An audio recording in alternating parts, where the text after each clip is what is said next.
Praise the Lord. கர்த்தருடைய நாமத்துக்கு மகிமை, கிருபை, தயை உண்டாவதாக. தேவனுடைய வார்த்தைக்கு ஆதாரமாய் சத்திய வசனத்தை, வேதத்திலிருந்து ஒரு சத்திய வசனத்தை வாசிக்கிறேன். ஜெபத்தோடு கவனிங்கள். வெளிப்படுத்தின விசேஷத்தின் புஸ்தகம் 22ஆம் அதிகாரம் 6வது வசனம். வெளிப்படுத்தல் 22:6. பின்பு அவர் என்னை நோக்கி, இந்த வசனங்கள் உண்மையும் சத்தியமும் ஆனவைகள், சீக்கிரமாய் சம்பவிக்க வேண்டியவைகளை தம்முடைய ஊழியக்காரருக்கு காண்பிக்கும் பொருட்டு பரிசுத்த தீர்க்கதரிசிகளின் கர்த்தராகிய தேவனானவர் தம்முடைய தூதனை அனுப்பினார். மீண்டும் ஒரு விசை உங்கள் கவனத்துக்காக திரும்ப வாசிக்கிறேன், கவனியுங்கள். வெளிப்படுத்தின விசேஷம் 22ஆம் அதிகாரம் 6வது வசனம். பின்பு அவர் என்னை நோக்கி, இந்த வசனங்கள் உண்மையும் சத்தியமும் ஆனவைகள், சீக்கிரமாய் சம்பவிக்க வேண்டியவைகளை தம்முடைய ஊழியக்காரருக்கு காண்பிக்கும் பொருட்டு பரிசுத்த தீர்க்கதரிசிகளின் கர்த்தராகிய தேவனானவர் தம்முடைய தூதனை அனுப்பினார். கர்த்தருடைய நாமத்துக்கு மகிமை, கிருபை, தயை உண்டாவதாக. இங்கு சத்தியம் என்பதை குறித்து நாம் வாசிக்கும் போது அந்த சத்தியத்தை குறித்த நிறைய காரியங்கள் இங்கு வெளிப்படுத்தப்பட்டு இருக்கிறதை பார்க்கிறோம்.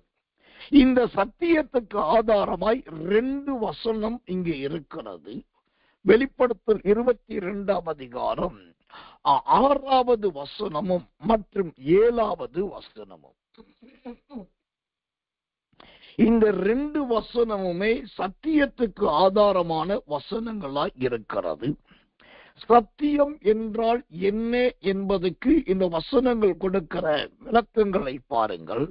முதலாவது நம்பர் 1 அது வசனங்கள், 2வது நம்பர் 2 உண்மை, 3வது நம்பர் 3 சீக்கிரத்தில் சம்பவிக்க போகிறவைகள், 4வது நம்பர் 4 அது ஊழியக்காரருக்கு காண்பிக்கக்கூடியது, 5வது நம்பர் 5 பரிசுத்த தீர்க்கதரிசிகளின் வார்த்தைகள், 6வது நம்பர் 6 கர்த்தராகிய தேவனானவர் என்கிற ஆண்டவருடையது, 7வது நம்பர் 7 அது அவர் அந்த சத்தியத்துக்காக தம்முடைய தூதனை அனுப்புகிறார், 8வதாக இதோ சீக்கிரமாய் வருகிறேன் என்கிற வருகை, 9வதாக இது புஸ்தகத்தில் எழுதப்பட்ட சத்தியம், 10வதாக கர்த்தர் நல்லவே, இந்த வசனங்களை கை கொள்ளுகிறவர்கள் பாக்கியவான். சத்தியம் என்கிற வார்த்தைக்கு இங்கு கொடுக்கப்படுகிற 10 விதமான விளக்கத்தை நாம் பார்க்கிறோம்.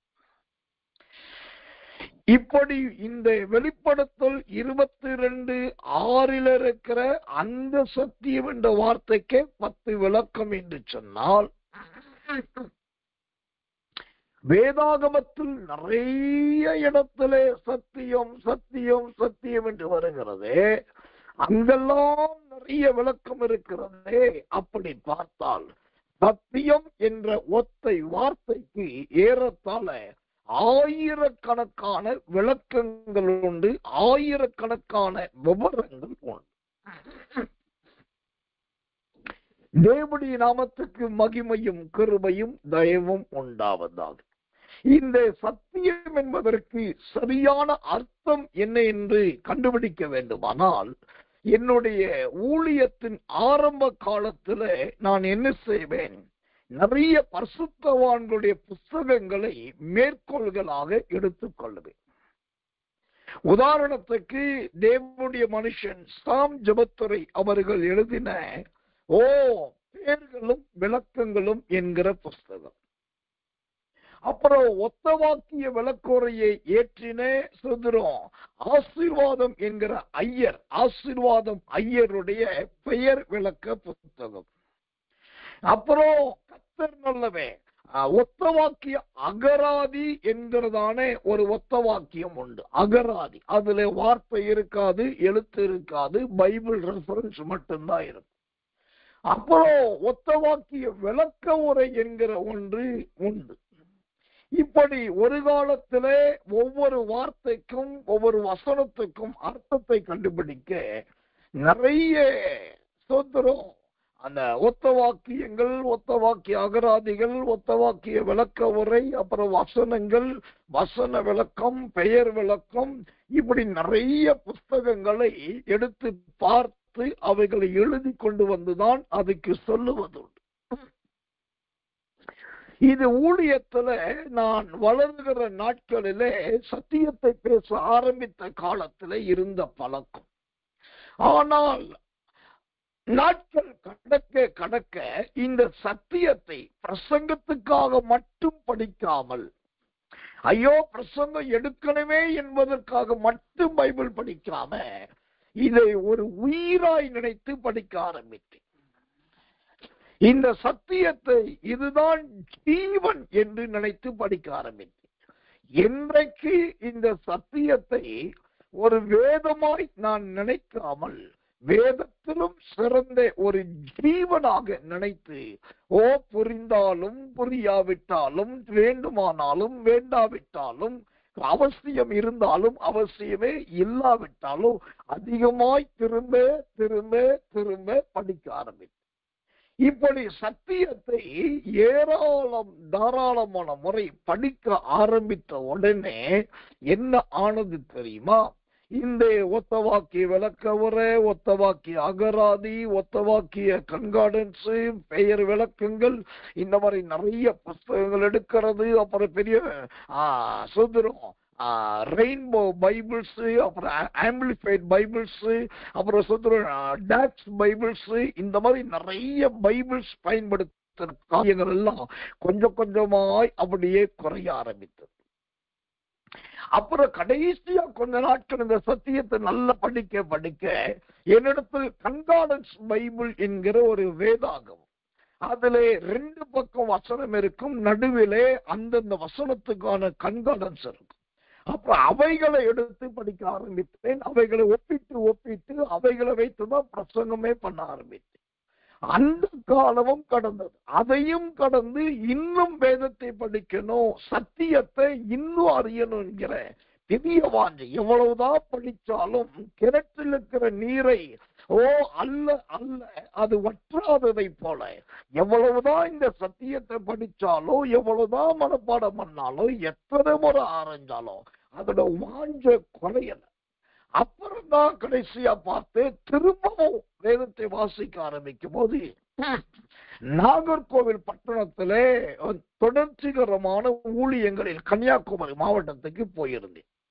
அப்போ நான் முதல் கன்னியாகுமரி மாவட்டத்துக்கு போகும்போது ஆண்டவர்கிட்ட சில நாட்கள் ஜெபத்துல, ஆண்டவரே இந்த மாவட்டத்தை கொண்டு போகிறதே என்ன நோக்கம் என்று சொல்லி, அப்ப ஆண்டவர் சொன்னார், அந்த மாவட்டமே ஒரு சபிக்கப்பட்ட மாவட்டம், சாபம் நிறைந்த ஒரு மாவட்டம். அதற்கு ஆண்டவர் கொடுத்த முதல் ஆவிக்குரிய விளக்கம் என்னன்னா, அந்த கன்னியாகுமரி மாவட்டத்துல ஒன்று, பிள்ளைகளுக்கு உடனே திருமணமாகாது, தாமதமாகும்.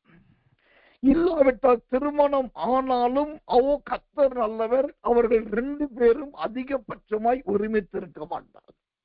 அப்படி ஒருமித்து இருந்தால் அவர்களில் சிலருக்கு பிள்ளைகள் இருக்காது. இது எதுவுமே இல்லை என்று சொன்னால் தொழில், வருமானம், வியாபாரம் பல காரணத்துக்காக அந்த மாவட்டத்தை விட்டு அவர்கள் வெளி மாநிலத்தை விட வெளிநாடுகளில் தான் அதிகமாக இருப்பார்கள். இப்படி தொடர்ச்சி பலவிதமான அந்த மாவட்டத்தில் இருக்கக்கூடாதபடி பிரிவினைகள் அந்த மாவட்டத்தில் உள்ளவர்களுக்கு உண்டு.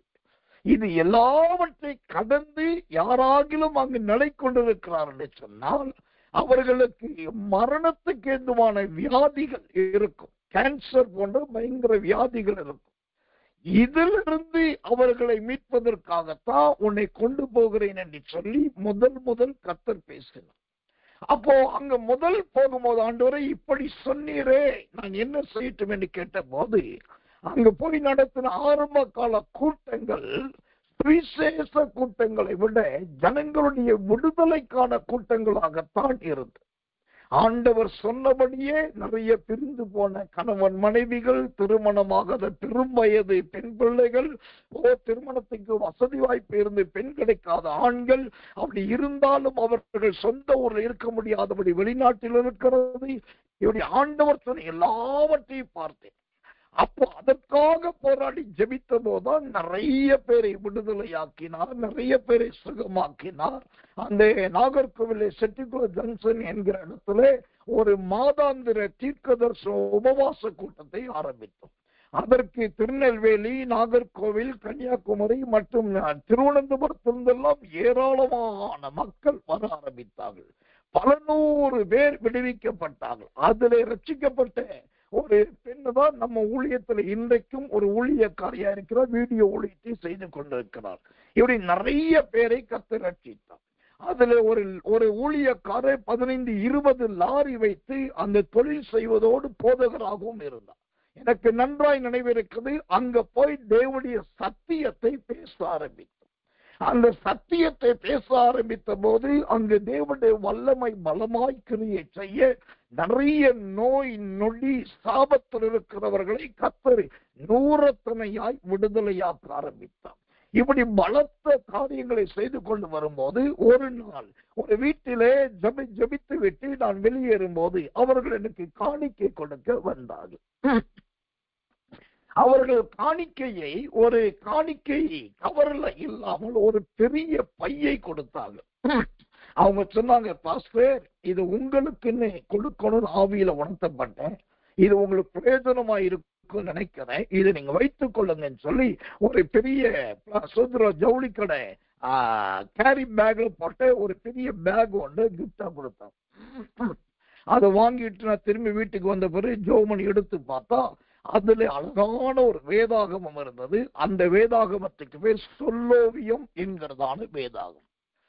அந்த சொல்லோவியம் வேதாகமம் கிடைச்ச உடனே இவ்வளவு காலம் உருட்டி பெரட்டி வேதத்தின் எல்லா இந்து இடுக்குகளும் படித்த நான் இப்ப இந்த சொல்லோவியம் கிடைச்ச உடனே ஏதோ ஒரு புதையல் கிடைத்ததை போல எனக்கு நல்ல ஞாபகம் இருக்குது. மனைவி பிள்ளைகளை விட்டுட்டு தனித்து போய் உட்கார்ந்து 5 மணி நேரம் 6 மணி நேரம் அந்த வேதத்தை படிக்க ஆரம்பிச்சு.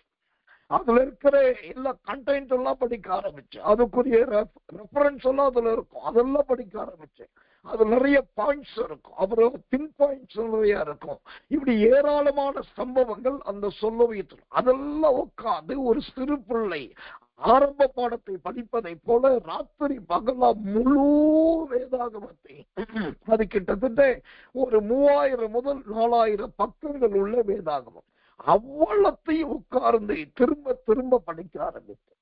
இப்படி அந்த சத்தியம் என்கிற ஒன்றுக்கு நேரம் பாராமல், காலம் பாராமல், இரவு பாராமல், பகல் பாராமல், யாரும் சொல்லாமல், யாரும் உற்சாகப்படுத்தாமல் ஆண்டவருடைய ஏவுதலினால் அந்த சத்தியத்தை தொடர்ந்து படிக்க ஆரம்பித்து இப்படி இவைகள்லாம் படிக்க படிக்க படிக்க படிக்க இப்ப என்ன ஆயிருச்சு, எந்த விதமான புஸ்தகங்களையும் பயன்படுத்த முடியல, எந்த விதமான வார்த்தை விளக்க கட்டுரைகளை பயன்படுத்த முடியல, எதுவுமே எடுக்கிறது முடியல. அடுத்து கொஞ்ச காலம் போனது மீண்டும் தேவனுடைய வேதத்தை நன்றாய் ஆராய ஆரம்பித்தேன். அப்படி நல்ல ஆராய்த்த உடனே இப்ப என்னன்னா, எனக்கு பர்சனல் யூஸ்க்காக, என்னுடைய தனிப்பட்ட பயன்பாட்டுக்காக கிட்டத்தட்ட 18 வேதாகமங்களை நான் வைத்திருக்கிறேன். ஒன்றோடு ஒன்று ஒப்பிட முடியாது, ஒவ்வொன்று வேறு வேறு வேறு வேறு வேறு வேதாகமங்கள், ஒவ்வொன்றும் ஒவ்வொரு விதமான அர்த்த பொருத்தங்கள் உள்ளது. 18 விதமான வேதாகமம். இப்ப என்ன ஆச்சுன்னா, அந்த 18 வேதாகமும் பயன்படுத்தப்படாமல் அப்படியே இருக்கிறது.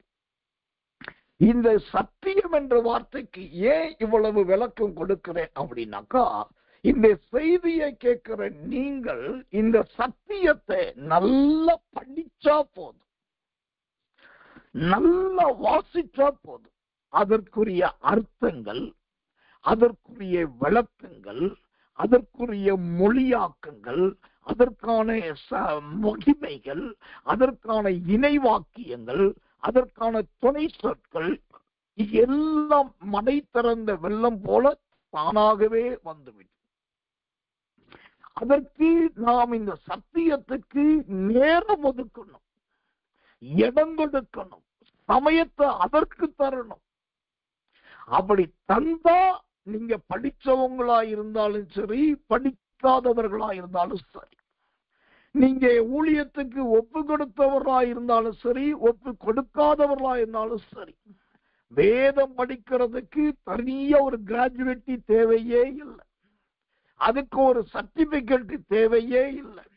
பைபிள் படிக்கிறதற்கு அதுக்கு யாராவது நமக்கு ரெக்கமெண்ட் பண்ண வேண்டிய அவசியமே இல்லை. கர்த்தருடைய நாமத்துக்கு மகிமை உண்டாகும். நீ நல்லா திரும்ப திரும்ப திரும்ப திரும்ப படிச்சு பாருங்க.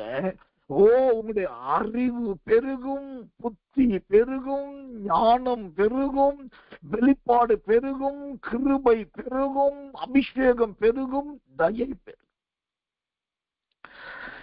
இந்த பைபிள் படிக்கிறதுனால, சத்தியத்தை படிக்கிறதுனால என்ன நடக்குன்றது, ஒரு போதகர் திடீரென்று போற வழியில எனக்கு சொன்னார். அது எனக்கு இருதயத்தில் பசுமரத்தில் அடிக்கப்பட்ட நீளமான ஆணியை போல பதிஞ்சிருச்சு. ஒரு நாள் ஒரு கிறிஸ்தவ போதகருடைய ஸ்தாபகருடைய அலுவலகம், அந்த அலுவலகத்துல நிறைய விசுவாச தெய்வ பிள்ளைகள் வேலை செய்கிறார். குறைந்தது ஒரு 10 முதல் 15 பேருக்குள்ளாக.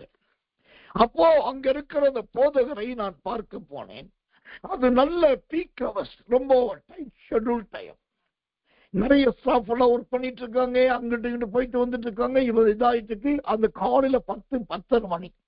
அந்த அவ்வளவு பிஸியான டயத்துல அந்த போதகர் தன்னுடைய ஆபீஸ்ல தன்னுடைய டேபிள்ல உட்காந்து பைபிள் படிச்சுட்டு இருந்தார். அது எனக்கு ஆச்சரியமா இருந்துச்சு. அவரை பார்க்கறது எவ்வளவு பேர் வெயிட்டிங்ல இருக்காங்க, அப்புறம் அவர் சைன் பண்ண வேண்டிய பேப்பர்ஸ் எவ்வளவு இருக்குது, அவர் ஆர்டர் போட வேண்டிய ஃபைல்ஸ் நிறைய இருக்குது, அதை குறித்து டைபிஸ்ட் கம்ப்யூட்டர் ஒர்க் பண்றவங்க எல்லாம் வெயிட்டிங்ல இருக்காங்க.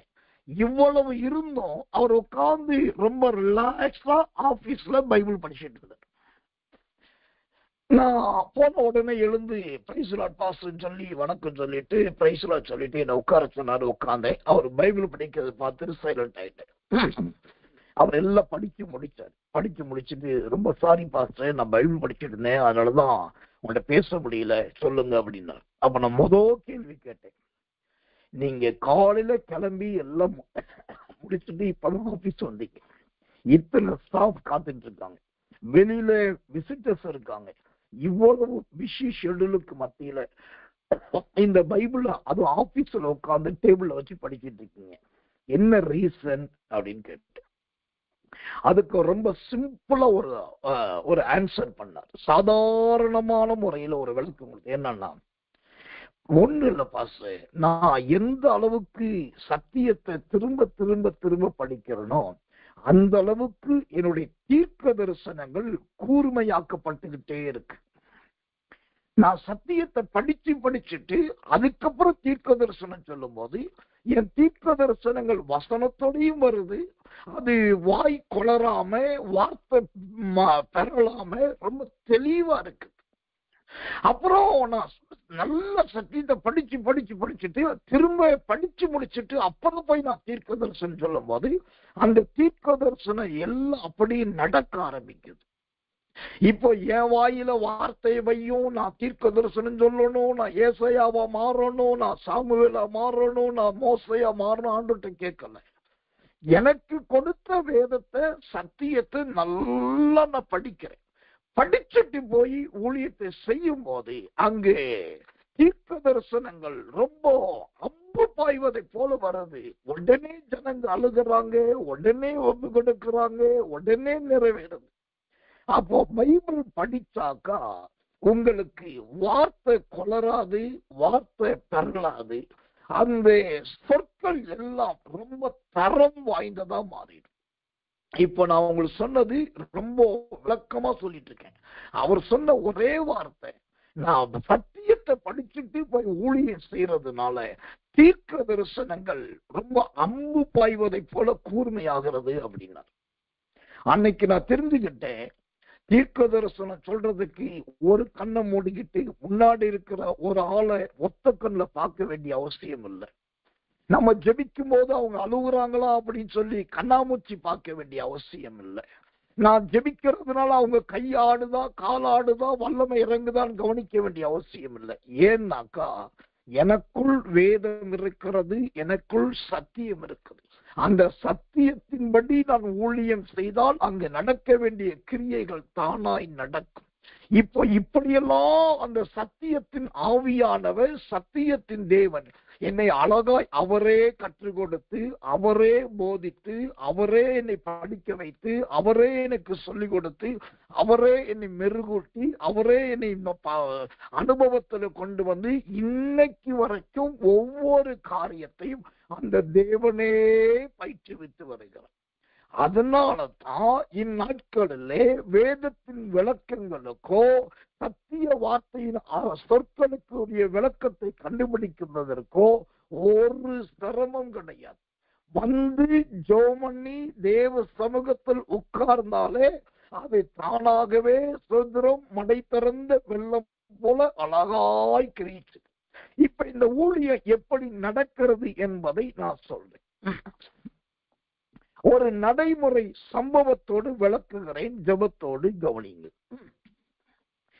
தேனி மாவட்டத்துல ஏசு பண்ணை என்கிறதான ஒரு பெரிய ஊழிய ஸ்தலம் உண்டு.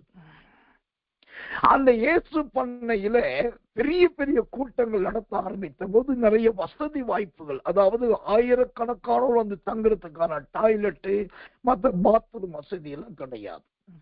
அப்போ ஒரு பெரிய கூட்டத்தை வச்சாச்சு, குறைஞ்சது ஒரு 1000 பேர் வர போறாங்க. என்ன பண்றது தெரியல. அப்போ அங்க வந்து ஒரு இன்ஜினியர் அழகான ஒரு ஐடியா கொடுத்தார். ஒரு நீளமான தொட்டி, ஒரு 50-60 அடி நீளம், அகலம் 3 முதல் 3 அடி அகலம் தான் நீளமான தொட்டி. ஆனா இடையில மதில் சுவர் வச்சு கட்டிடணும். கட்டிட்டு கீழே அடியில ஒவ்வொரு மதில் சுவருக்கு இடையில ஒரு ஓட்டையை போட்டுட்டாக்கா ஒரு பம்ப் செட்டை போட்டு அந்த ஒரு மோட்டார் பம்ப் செட் எடுத்து அந்த தொட்டியில விட்டாக்கா முதல் தொட்டி ரொம்பின உடனே அந்த தொட்டி ரொம்ப அந்த வாட்டர் பிரஷர் அதிகமாக அடுத்த தொட்டிக்கு தண்ணி அந்த ஓட்ட வழியா போகும். 2வது தொட்டி ரொம்பின உடனே 3வது தொட்டிக்கு போகும். 3வது இப்படியே 10-15 தொட்டி ரொம்பிடும். ஒவ்வொரு தொட்டிக்கு நீங்க மோட்டர் போட வேண்டாம், ஒரே பைப், ஒரே வாட்டர் சப்ளை. ஆனா 10-15 தொட்டியும் அப்படியே நிரம்பிடும். அது ஒரு நல்ல சுத்தமா இருக்கு. இது ஏன் சொல்றேன்னா, இன்னைக்கு இந்த சத்தியம் என்பது தான் ஒரே ஒரு மோட்டார் செட், அதுதான் பைபிள். ஒரே ஒரு மோட்டார் பம்ப், அதுதான் சத்தியம். இந்த சத்தியத்தை நல்லா படிக்க, நல்லா வாசிக்க, நல்லா தியானிக்க, நல்லா நேரம் கொடுக்க, நல்லா அதை பார்க்க ஆரம்பிச்சிட்டோம்னா அதற்கடுத்து அந்நிய பாஷை தானா வந்துரும், தீர்க்க தரிசனம் தானா வந்துரும், ஜெபம் தானா வந்துரும். ஜெபம் என்ற தொட்டி ரொம்பிரும், அந்நிய பாஷை தொட்டி ரொம்பிரும், ஓசத்துல தனி ஜெப தொட்டி ரொம்பிரும், பிரசங்கம் என்கிற தொட்டி ரொம்பிரும், வசன விளக்கம் என்கிற தொட்டி ரொம்பிரும், உபதேசம் என்கிற தொட்டி ரொம்பிரும். மற்ற எல்லா தொட்டியும் அருமையாய் நிரம்ப ஆரம்பித்து விடும். அதற்கு முதல் தொட்டி, ஒரு தொட்டியில ஒரே ஒரு பம்ப் செட்டு, ஒரே ஒரு பைப்பு, அதுல ஒழுங்கா தண்ணி வந்தா போதும். ஒரு பைப்பு தண்ணி 15 தொட்டியை நிரப்புது. அதே போல ஒரு தொட்டி என்பது தேவன் கொடுத்து எழுதி கொடுத்திருக்கிற சத்தியம். அதை நேர்த்தியாய் ஒழுங்காய் சரியாய் பயன்படுத்தி அந்த உங்க வாயிலிருந்து அந்த சத்தியம் நல்லா வர ஆரம்பிச்சிருச்சுனாக்கா உங்க மனைவியை திருப்திப்படுத்தலாம், உங்க புருஷனை திருப்திப்படுத்தலாம், மகனை திருப்திப்படுத்தலாம், மகளை திருப்திப்படுத்தலாம், பிள்ளைகளை திருப்திப்படுத்தலாம், வேலைக்காரர்களை திருப்திப்படுத்தலாம். குறைவுகள் மாறும், இல்லாமைகள் மாறும், பிரச்சனைகள் மாறும், சோதனைகள் மாறும், பிசாசின் கண்ணிகள் எல்லாம் மாறும். இது எல்லாவற்றுக்கும் அஸ்திவாரம் அந்த ஒரு பம்ப் செட், ஒரே ஒரு பைப், அதுல வரக்கூடிய தடையில்லாத தண்ணீர். அதுதான் தேவன் நமக்கு கொடுத்த சத்தியம். இந்த சத்தியத்துக்குள் இவ்வளவு மகிமை இருக்குதுங்க. இன்னைக்கு இதை விட்டுட்டு நிறைய பேரு கையில அருமையான சத்தியத்தை வச்சுக்கிட்டு 6 மாச கோர்ஸ் போறோம், அப்புறம் அந்நிய பாஷை கோர்ஸ் தனியா போறோம், அப்புறம் பவர் கேம்ப்னு சொல்லி 9 வரங்களுக்காக ஒரு இடத்துக்கு போறோம், என்னென்னமோ போறோம். ஆனா ஒரு ஊழியக்காரனா தேவனோடு நடந்து தேவன் கற்றுக் கொடுத்து தேவன் சொல்லி கொடுத்தபடி அனுபவப்பட்டனா அந்த தேவனுடைய நாமத்தை முன்னிட்டு சொல்றேன், உங்க கையிலே அழகான ஒரு மோட்டார் செட்டை ஆண்டவர் கொடுத்திருக்கிறாரு. நீங்க அதை நல்லா பயன்படுத்த அந்த பைப்பு என்கிற உங்க மூலமா நல்ல வசனம், வார்த்தைகள், வெளிப்பாடுகள், நல்ல வாக்குத்தத்தங்கள், ஆழமான சத்தியங்கள் புறப்பட ஆரம்பிக்கும். இது புறப்பட ஆரம்பிச்சா போதுங்க, மற்ற எல்லா தொட்டியும் நிரம்பி விடும். 1000 பேரும் குளிக்கலாம், 1500 பேரும் குளிக்கலாம். ஐயோ தண்ணீர் இல்லை என்கிற பிரச்சனை வராது, குளிக்க இடம் இல்லை என்கிற பிரச்சனை வராது, ஒரு தொட்டி வச்சு எப்படி குளிக்க முடியும் என்கிற கேள்வி வராது. எல்லாரும் வந்து பார்ப்பாங்க, இதுக்கு எங்க இருந்து தண்ணி வருது, எப்படி தண்ணி வருது, எப்படி இது ரொம்பதுன்னு பார்த்தா 14 பைப்புலையும் 14 தொட்டிலையும் ஒரு பைப்பும் இல்லை, ஒரு கனெக்ஷன் இல்லை, ஒரு டியூப் இல்லை, ஒரு டேப் இல்லை, ஒரு வாட்டர் சப்ளை இல்லை. ஆனா நிரம்பி வழியுது. இது எதை குறிக்கிறது? வீட்டிலே ஆண்டவர் வைத்திருக்கிற விசேஷித்த ஒரு தாய், வீட்டிலே ஆண்டவர் வைத்திருக்கிற விசேஷித்த ஒரு தகப்பன், வீட்டிலே ஆண்டவர் வைத்திருக்கிற விசேஷித்த ஒரு தேவ பிள்ளை, ஒரு குடும்பத்துக்கு ஒரே ஒரு நபர் நல்ல சத்தியத்தை மேய்ந்தவர்களாக, சத்தியத்தை புசித்தவர்களாக, சத்தியத்தை குடித்தவர்களாக, சத்தியத்தை உபயோகப்படுத்தினவர்களாக, ஒரே ஒரு நபர், ஒரு குடும்பத்துக்கு ஒரு நபர் சத்தியத்துக்கு செவி சாய்க்கிறவர்களாய் மாறி பாருங்கள். உங்க வீட்டில் இருக்கிற மகன், மகள், மருமகள், பேரப்பிள்ளைகள், வீட்டாட்கள், வேலையாட்கள், சபை, சங்கம், ஊழியம் எல்லாத்தையும் குறைவில்லாமல் நடத்த, இதுதாங்க சத்தியம். அதனாலதான் இந்த வெளிப்படுத்தல் 22:6 சொல்லுகிறது, கர்த்தர் நல்லவே, கர்த்தர் நல்லவே, கர்த்தர் நல்லவேன், சீக்கிரமாய் சம்பவிக்க வேண்டியவைகளை தம்முடைய ஊழியக்காரருக்கு காண்பிக்கும் பொருள். சீக்கிரமாய் சம்பவிக்க வேண்டியவைகளை தம்முடைய ஊழியக்காரருக்கு காண்பிக்கும் பொருள். இந்த வார்த்தையை எழுத்தின்படி எடுத்தா இது கடைசி காலத்தை குறித்தும் இயேசுவின் வருகைக்கு பின்பு நடக்க போகிற அந்தி கிறிஸ்துவின் காலத்தை குறித்து இருக்கிறது. ஆனால் இதே வார்த்தை சீக்கிரமாய் சம்பவிக்க வேண்டியவர்களை தம்முடைய ஊழியக்காரருக்கு காண்பிக்கும் பொருட்டுனா என்ன அர்த்தம்? இன்னைக்கு இந்த சத்தியத்தை குறித்த இவ்வளவு மகத்துவத்தை கர்த்தர் உங்களுக்கு சொல்றாரு. இதை நீங்க கேட்டுட்டு போயிடாம இன்னைக்கே வேதத்தை கையில எடுக்கணும், இன்னைக்கே விளக்க போட்டு ராத்திரியில உட்காரணும், இன்னைக்கே 25 அதிகாரம் 30 அதிகாரம் படிக்கணும், தினந்தோறும் நேரத்தை ஒதுக்கணும், தினந்தோறும் கர்த்தருடைய சமூகத்திலே காத்திருந்து வேதத்தை நல்ல அதிகாரம் விடாமல் அதிகாரமா படிக்கணும். நல்ல தியானம் பண்ணி படிக்கணும், யோசித்து சிந்தித்து படிக்கணும். ஒரு 3 மாத காலம் சரியா எண்ணி, ஒரு 3 மாத காலம் நீங்க இந்த சத்தியத்துக்கு ஒரு பைத்தியம் போல, ஒரு லூசு போல, ஒரு கிறுக்கு போல, சத்திரம் அப்படி மதி மயங்கினதை போல சத்தியத்துக்கு மட்டும் இடம் கொடுத்து பாருங்க. எண்ணி 3 நாட்கள் 3 மாதங்கள், அதாவது 90 நாட்கள் நல்லவே. அந்த 90வது நாள் கடந்த பின்பு பாருங்க, உங்களுடைய ஜீவியத்திலே தேவனுடைய கரத்திலிருந்து நினைக்கிறதற்கும் வேண்டிக் கொள்வதற்கும் அதிகமான கர்த்தரை வளர்த்த காரியத்தை உங்களால் காண முடியும். தேவனுடைய நாமத்துக்கு மகிமையும் கிருபையும் தயவும் உண்டாவதாக. எனக்கு அன்பான தேவ பிள்ளைகளே, அந்த சத்தியத்துக்காக நீங்க ஒரு 90 நாளை, ஒரு 3 மாதத்தை கர்த்தர் நல்லவே, கர்த்தர் நல்லவே, நீங்கள் செலவிட்டு பாருங்கள். அதுக்கு அப்புறம் உங்க நிலைமை தலைகீழாய் மாறும். வேதத்துல ஒரு வித்தியாசமான வசனத்தை காண்பிக்கிறேன். ஆதியாகமத்தின் புஸ்தகம் 5ஆம் அதிகாரம் 9வது வசனம். ஆதியாகமம் 5:9. ஏனோஸ் 90 வயதான போது கேனானை பெற்றான். ஏனோஸ் 90 வயதான போது கேனானை பெற்றான்.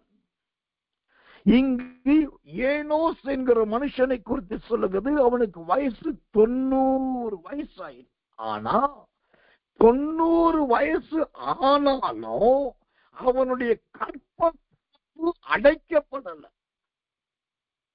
அவனுடைய சந்ததியின் உற்பத்தி ஸ்தானம் தடைப்படல. 90க்கு அப்புறமும் அவனால் பிள்ளை பெற முடியுது. இது ஏன் சொல்றேன்னா, 90 வயதான ஒரு மனுஷனால் கர்த்தர் நல்லவன், பிள்ளையை பெற்றெடுக்க ஆண்டவர் பலன் கொடுப்பார் என்று சொன்னால், இந்த சத்தியத்துக்காக ஒரு 3 மாதத்தை அல்லது 90 நாளை நீங்கள் ஒதுக்கி இரவு பகலாய் நான் சொன்னதை போல நன்றாய் வாசியுங்கள், நன்றாய் தியானியுங்கள், நன்றாய் குறிப்பிடுங்கள், நன்றாய் எழுதி வையுங்கள், நன்றாய் யோசியுங்கள். கர்த்தர் நல்லவன், அவைகளை பண்ணி பாருங்க. அதுக்கப்புறம் பார்த்தீங்கன்னா கர்த்தருடைய நாமத்துக்கு மகிமையும் கிருபையும் தயவும் உண்டாவதாக. உங்க வாழ்க்கையிலே நல்ல கேனான்களை நீங்கள் பெற்றெடுப்பீர்கள். 90 வயதான சாரால் பிள்ளை பெற்றது உண்மை என்று சொன்னால், கர்த்தர் நல்லவே, தேவனுடைய நாமத்துக்கு மகிமையும் தயவும் கிருபையும் உண்டாவதாக. உங்களாலும் முடியும். இது இன்றைக்கு நான் உங்களுக்கு பரிசுத்தாவியை முன்னிட்டு சவாலாய் சொல்லுகிறேன். உங்க வீட்டுடைய தரித்திரியம் மாறணுமா?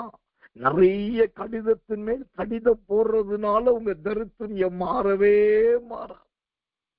எத்தனையோ ஊழியக்காற்ற சொல்லி நீங்க ஜெபிக்கணும், நீங்க அழணும், நீங்க கண்ணீர் வடிக்கணும், நீங்க தீர்க்கதரிசனம் சொல்லணும். நீங்க சொல்றது உண்மைதான். அவங்களும் ஜெபிக்கலாம், தீர்க்கதரிசனம் சொல்லலாம். ஆனா அதற்கெல்லாம் ஒரே ஒரு குறுக்கு வழி, ஒரே ஒரு சரியான வழி. நீங்க வேதத்தை, சத்தியத்தை நன்றாய் வாசிங்க, நல்ல தியானம் பண்ணுங்க. எல்லாரும் தூங்கட்டும், எல்லாரும் உறங்கட்டும், எல்லாரும் படுத்திருக்கட்டும், எல்லாரும் நித்திரையில் இருக்கட்டும். அந்த வீட்டிலே நீங்கள் ஒரு விளக்காயிருங்கள். எழுந்து உட்கார்ந்து வாசியுங்கள். உங்களை அழகாய் தண்ணீர் வருகிற ஒரு பைப்பாக, நல்ல தண்ணீரை கொட்டுகிற ஒரு டேப்பாக ஆண்டவர் மாற்றி, உங்க மூலமா தான் உங்க குடும்பத்துல இருக்கிற மற்ற தொட்டிகளை ஆண்டவர் நிரப்ப விரும்புகிறார். இது நான் ஓமையாய் சொல்லவில்லை, கர்த்தருடைய அபிஷேகத்தை கொண்டு தீர்க்கதரிசனமாய் சொல்லுகிறேன். மற்ற தொட்டிகள் நிரம்புவதற்கு கர்த்தர் உங்களைத்தான் மூலஸ்தான தொட்டியாக, முதல் தொட்டியாய் பயன்படுத்த விரும்புகிறார். அந்த முதல் தொட்டி பிரதர் நீங்கள் தான். அந்த முதல் தொட்டி சிஸ்டர் நீங்க. இன்னைக்கு நிறைய பேருடைய வீடுகளில் தொட்டி எப்படி இருக்கிறது? கீறல் விழுந்து போயிருக்கிறது, வெடிப்புள்ள தொட்டிகளாயிருக்கிறது. ஒரு நாள் ஒரு போதகர் வீட்டிலே நான் படுத்து கிடந்தேன். அவர்களுடைய மெயின் அந்த பெட்ரூமை எனக்கு கொடுத்துட்டாங்க. அந்த பெட்ரூமுக்கு பெட்ரூம் கதவு சாத்தி இருக்கு. அந்த கதவுக்கு திறந்துட்டாக்கா, நான் அதை ரெஸ்ட் ரூம் போகணும், கதவு திறந்தாக்கா அந்த அடுத்த மெயின் ஹால்ல தான் பாஸ்டர் படுத்திருக்காரு. பாஸ்டர் பக்கத்துல பாஸ்டர் படுத்திருக்காங்க. மகள் எல்லாரும் அந்த தரையிலே வரிசையா படுத்திருக்கிறாங்க. அப்ப நடு ராத்திரி நேரம் நான் நல்ல ஜோம் பண்ணிட்டு அப்பதான் படுத்தா திடீரென்று சொல்லி அந்த வீட்டின் அந்த ஹால்ல படுத்திருக்காங்க பாருங்க, அவங்களுக்கு பக்கத்துலதான் மெயின், அந்த வீட்டுடைய மெயின் டோர் இருக்கு. அந்த டோர் கதவு திறக்கிறத நான் மிஷின்ல பாக்குறேன். பார்த்த உடனே அந்த டோர் கதவு திறக்குது. அதன் வழியா ஒரு தேவ தூதன் அழகாய் மென்மையாய் நடந்து அந்த படுத்திருக்கிற ஒருவரையுமே டச் பண்ணாம அப்படியே ஒரு மனுஷன் நடந்து வருவதை போலவே கடந்து சுத்தி உள்ளவர் வந்தா, நான் படுத்திருக்கிற அந்த பெட்ரூம் டோர் சும்மா சாத்தி இருக்குது, அந்த கதவை திறக்கிறார். இதெல்லாம் நான் ரொம்ப லைவா அப்படியே நேரடியா பார்த்துட்டு இருக்கேன். கதவை திறக்கிறா, திறந்த உடனே இந்த தூதன் அப்படியே அந்த அருமையான ஒரு இளம் வாலிபனை போன்ற இளம் வாலிப வயதை உடைய அற்புதமான ஒரு தூதன். அவனை பார்ப்பதற்கு அவ்வளவு ரசனை உள்ளவனாய் இருக்கிறான். அந்த கதவை திறந்த உடனே நான் எழுந்து உட்காருகிறேன். எழுந்து உட்கார்ந்து இல்லை நீங்க படுங்க அப்படின்னா நான் திரும்ப படுத்துட்டேன். படுத்தாக்கா என் கட்டில்ல என் வசத்திரம், நான் கட்டில்ல எனக்கு முன்பகுதியில ஓரத்துல அந்த தூதன் வந்து உட்கார்ந்துட்டு அந்த தூதன் சொன்ன ஒரு வார்த்தை, இவர்கள் வெடிப்புள்ள தொட்டியை தெரிந்து கொண்டார்கள். இவர்கள் வெடிப்புள்ள தொட்டியை தெரிந்து கொண்டார்கள். 2 வெடிப்புள்ள தொட்டி என்று கர்த்தர் சொன்னார். அப்போ சொல்லிட்டு உடனே என் கண்கள் திறக்கப்பட்டது. நான் பார்க்கிறேன் அழகான 2 சிமெண்ட் தொட்டி. அது உள்ளே, தொட்டிக்கு உள்ளே அங்காங்கு கோடுகள் வளைவு நெளிவாய் இருக்கிறது. அதுல எவ்வளவு வேகமான தண்ணீர் ஊற்றி தொட்டியை நிரப்பினாலும் அந்த தண்ணீர் அடுத்த கணம் வெளியே போய்விடும். அப்ப ஆண்டவர் அந்த தூதன் சொன்னது, இவர்கள் வெடிப்புள்ள தொட்டியை தெரிந்து கொண்டார். இப்போ என்ன செய்யறதுன்னு தெரியல. சொல்லிட்டு அந்த தூதன் எழுந்து நான் பார்த்து கொண்டபடி எப்படி வரும்போது அப்படி பார்த்தோன்னே அதே போல என் கண்ணுக்கு முன்னாடி போகிறான். போய் கதவை சாத்துகிறான். அடுத்த ஹாலுக்கு போகிறான். ஹால்ல இருந்து மெயின் டோருக்கு போகிறான். மெயின் டோர் வந்து அவன் வெளியில போயிட்டான். வெளியில போனதோடு அந்த தூதன் மறைகிறதை நான் பார்க்கிறேன். அதற்கு பின்பு எனக்கு நித்திரை இல்லை, தூக்கம் இல்லை. இப்போ எனக்கு ஒரே போராட்டம். இதை தேவ தரிசனம். ஒரு தூதனை கர்த்தர் அனுப்பி அவன் வந்து என் பக்கத்துல உட்கார்ந்து ஒரு தீர்க்கதரிசனம் சொல்லிவிட்டு போகிறான். இதை மறுநாள் நான் சொல்ல வேண்டும், என்ன செய்வதென்று தெரியல. உடனே எழுந்து உட்கார்ந்து அந்த குடும்பத்துக்காக, இந்த ஊழியத்துக்காக, இந்த ஊழியக்காருக்காக, அவருடைய 2 பிள்ளைகளுக்காக நாவெல்லாம் ஜெபிக்க ஆரம்பித்தேன். பயங்கரமாய் போராடினேன், அழுதேன், கண்ணீர் விட்டேன், போராடி ஜெபித்தேன். ஆண்டவரே, நான் ஒரு ஊழியக்காரன் என்று நினைத்து எனக்காக ஒரு தூதனை அனுப்பி இப்படி பக்கத்துல வந்து உட்கார்ந்து சொல்லிவிட்டு போகிறான். நான் என்ன செய்யட்டும் என்று கேட்டேன். நிறைய காரியங்களை கர்த்தர் பேசினார். மறுநாள் பார்த்தால் அங்கு எதிர்பாராத பயங்கரமான ஒரு கலகம் உண்டானது. மறுநாள் சொல்லிட்டாங்க, பாஸ்டர் இன்னைக்கு நீங்க போகக்கூடாது, இங்க இருக்கணும், எப்படியாவது இந்த ப்ராப்ளத்தை சரி பண்ணணும், நீங்க தான் முன்னாடி இருந்து பார்க்கணும் சொல்லி ரொம்ப ரிக்வஸ்ட் பண்ணி என்னோட ப்ரோக்ராமை கேன்சல் பண்ண வச்சு தங்க வச்சுட்டாங்க. நானும் இருந்துட்டேன். பார்த்தா பயங்கரமான கலகம், பயங்கரமான குழப்பம். ஆனா நான் ஜெபம் பண்ணிக்கொண்டே இருந்தேன். நடந்த சம்பவம் என்ன தெரியுமா? மிகப்பெரிய ஆபத்திலே ரத்தம் சிந்துதலில் போய் முடிய வேண்டிய அந்த பிரச்சனை எந்த விதமான ப்ராப்ளமும் இல்லாம அப்படி ஸ்மூத்தா முடிந்தது, அமைதலாய் முடிந்தது. மீண்டும் அவர்களுக்கு கர்த்தருடைய வார்த்தைகளை சொல்லி எப்படி நடந்து கொள்ள வேண்டும் எல்லா வார்த்தைகளை தெரிவித்து விட்டு அன்றைக்கு ராத்திரி தான் நான் கிளம்பி வந்தேன். ஏன் இதை சொல்லுகிறேன் என்று சொன்னால், இன்றைக்கு தேவன் அநேகரை அநேக தொட்டிகளை நிரப்புகிற ஒரு தாய் தொட்டியாக, அநேக தொட்டிகளை நிரப்புகிற ஒரு தகப்பன் தொட்டியாக, அநேக தொட்டிகளை நிரப்புகிற ஆசீர்வாத தொட்டியாய் கர்த்தர் மாற்ற விரும்புகிறார். அதற்கு உரியவர்கள் தான் இன்றைக்கு இரவிலே இந்த செய்தியை கேட்டுக் கொண்டிருக்கிறீர்கள். ஆனாலும் உங்க தொட்டி இன்றைக்கு வெறுமையா இருக்கிறது மகனே. ஆனாலும் உங்க தொட்டி, சில தொட்டிகள் இங்கு கீறல் விழுந்திருக்கிறது மகளே. கீழல் விழுந்த தொட்டியிலும் வெறுமையான தொட்டியும் மற்ற தொட்டிகளுக்கு ஜீவ தண்ணீரை கொடுக்க முடியாது. எத்தனை காலத்துக்கு வெறுமையாயிருப்பீர்கள், எத்தனை காலத்துக்கு கீறல் விழுந்தவர்களாயிருப்பீர்கள்.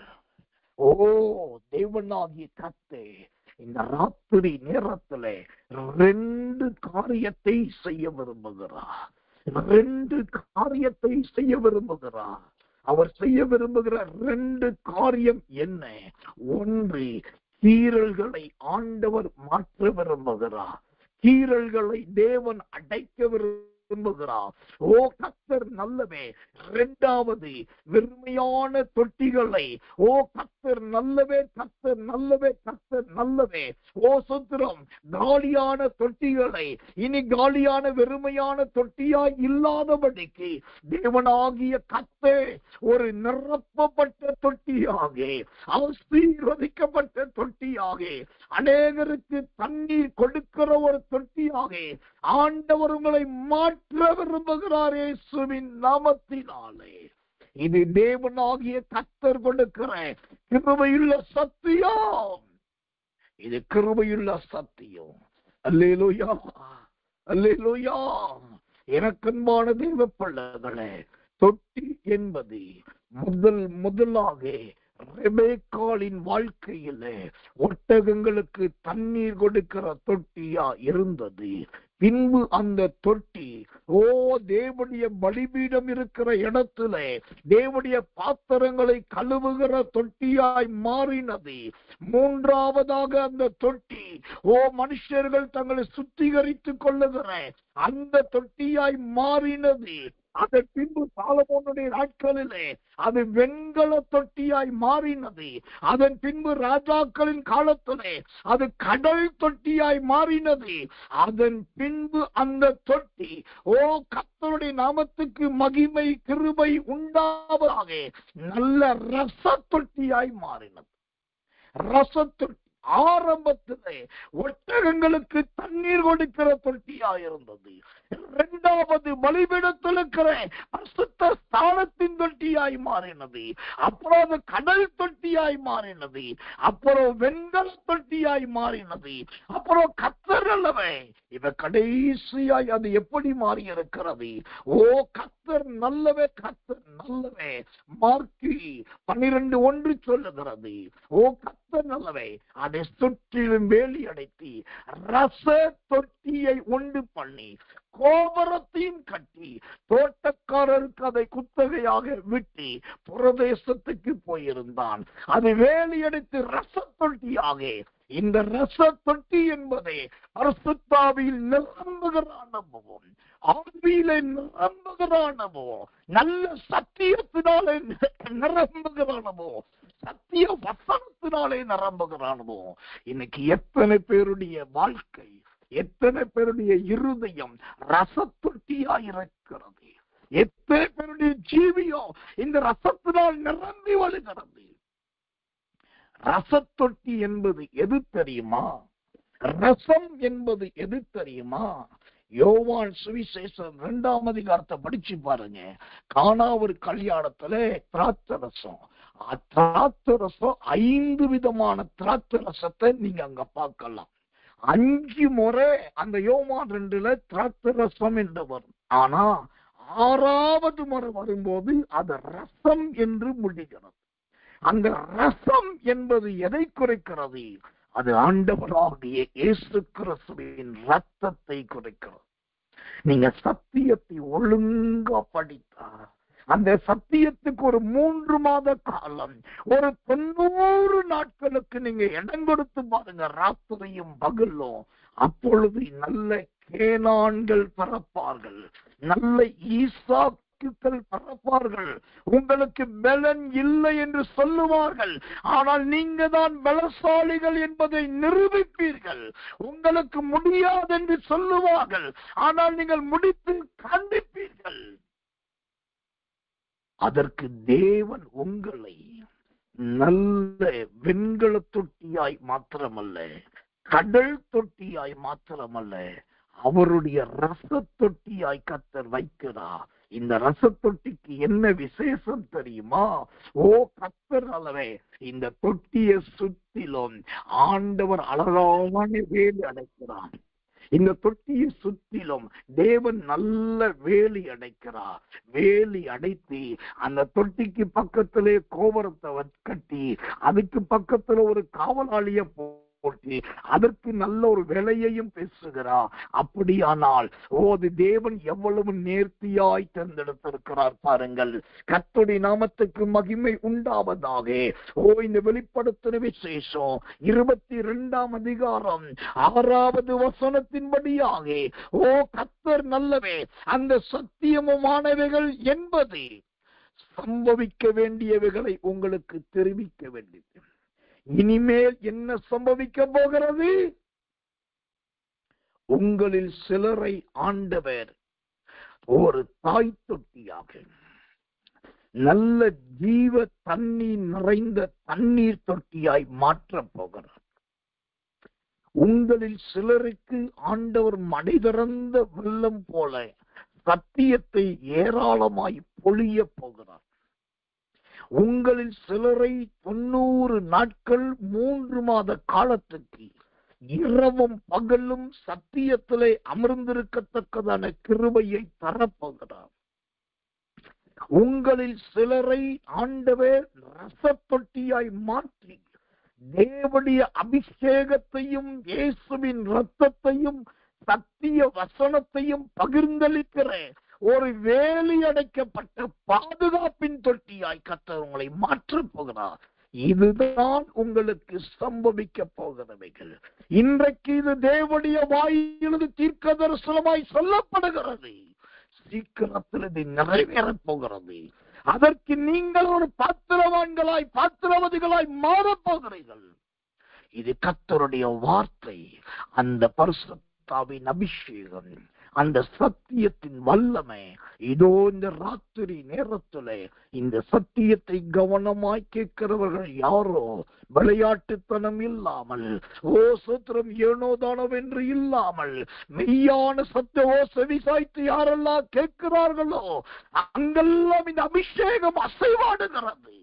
அங்கெல்லாம் இந்த ஆவியானவர் உலாவிக் கொண்டிருக்கிறார். இனி நீங்கள் வெறுமையானவர்களாய் அல்ல, உங்களை வெளியேறப்பட்ட நல்ல ரச தொட்டியாய் கர்த்தர் மாற்றுகிறார். மார்க்கு 12:1 உங்களிலே அப்படியே நடக்க போகிறது, அப்படியே நிறைவேற போகிறது, அப்படியே சம்பவிக்க போகிறது. கர்த்தர் உங்களை வற்றாத ஒரு தொட்டியாக, நிறைய பேருடைய தாகத்தை தீர்க்கிற தொட்டியாக கர்த்தர் உங்களை மாற்ற போகிறார். கர்த்தருடைய நாமம் மகிமைப்படுவதாக, கர்த்தருடைய நாமம் மகிமைப்படுவதாக. எனக்கன்பான தேவ பிள்ளைகளே, அந்த ஆவியானவருடைய அபிஷேகம் நீங்க இருக்கிற இடத்துல உலாவிக் கொண்டிருக்கிறது. உங்க அறையில், உங்க ஸ்தலத்தில் இந்த அபிஷேகம் உலாவிக் கொண்டிருக்கிறது. இனி சொப்பனங்களினால் மாத்திரமல்ல, இனி அருமையான ஆவியானவருடைய அசைவையும் நீங்கள் பார்க்க போகிறீர்கள். அந்த ஆவியானவர்கள் வல்லமையினால் உங்க நாவு நவமான வார்த்தைகளை பேச போகிறது. அந்த சத்தியமுள்ள இதுவரைக்கும் மறைவாயிருந்த சத்தியங்கள், மறைக்கப்பட்ட சத்தியங்கள், தெரியாத விளக்கங்களை கர்த்தர் தெளிவிக்க போகிறார். அது கண்களை தெளிவிக்கிறது, அது இருதயத்தை பூரிப்பாக்குகிறது, அது உள்ளத்தை மகிழ்விக்கிறது. சபோதி ஹந்தர் அபோதிரி கத்தக்க கரபரதியா, அந்த சத்தியம் உங்களுக்குள் பலமாக்கிறீச்சியோ. நாம் எல்லாரும் கண்களை மூட போகிறோம். எல்லாரும் கண்களை மூடி ஆண்டவரை நோக்கி சொல்ல போறோம். ஆண்டவரே, இந்த வெளிப்படுத்தல் 22:6 படி அந்த சத்தியத்தையும் என்று சொன்ன ஆண்டவர், அது எவ்வளவாய் விரும்பி படிக்க வேண்டும், எப்படியெல்லாம் வாசிக்க வேண்டும், எத்தனை மாதம் எத்தனை நாட்கள் நேரம் ஒதுக்க வேண்டும், அப்படி செய்யும் போது என்ன சம்பவிக்கும் எல்லாவற்றையும் சொன்னீரே. நீ சொன்ன நல்வார்த்தைகள் எல்லாம் என் குடும்பத்திலே வந்து பலிப்பதாக, என் வீட்டிலே வந்து பலிப்பதாக, என் முழு வீட்டிலே எல்லாருக்கும் என்னை ஒரு தண்ணீர் தொட்டியாய் மாற்றுவீராக. வெடிப்புள்ள தொட்டியாய் அல்ல, தண்ணீர் நிறைந்த தொட்டியாய் மாற்றுங்க ஆண்டவரே. அந்த கிருபையை எனக்கு தாரும் என்று சொல்லி எல்லாரும் கண்களை மூடி ஆவில நிரம்பி ஒப்பு கொடுத்து கர்த்தரை ஸ்தோத்திரம் பண்ணுவோம். இயேசுவின் நாமத்தினாலே தேவன் உங்களுக்குள் ஒரு சத்தியத்தின் ஆவியை அனுப்பியிருக்கிறார். சத்தியத்தின் மகத்துவமாய் உங்களை மாற்ற ஆரம்பித்திருக்கிறார். உங்க குடும்பத்துக்கே, உங்க சபைக்கே, உங்கள் ஜீவியத்தில் உள்ள எல்லாருக்கும் ஆண்டவர் உங்களை நல்ல தண்ணீர் நிறைந்த தொட்டியாய் மாற்ற போகிறார். உங்கள் மூலமாகத்தான் மற்றவர்களுக்கு நன்மை பறக்க போகிறது. உங்கள் மூலமாகத்தான் மற்றவர்களுக்கு தயை உதவிகள் கிடைக்க போகிறது. உங்க ஜெபம், உங்களுடைய தியாகம், உங்களுடைய அர்ப்பணிப்பு மற்றவர்களுக்கு அனுக்கிரகத்தையும் மேன்மையும் கொடுக்க போகிறது. ஜெபத்தை விடாதீர்கள், வேதம் வாசிக்கிறதை விடாதீர்கள், சத்தியத்தை தியானிக்கிறதை விடாதீர்கள். சமயம் வாய்த்தாலும் வாய்க்காவிட்டாலும் ஜாக்கிரதையாய் சத்தியத்தை வாசியுங்கள், ஜாக்கிரதையாய் இடம் கொடுங்கள். மகிமையான கர்த்தர் மகிமையான காரியத்தை செய்வார். கண்களை மூடி நாம் ஜெபிப்போம். அன்புள்ள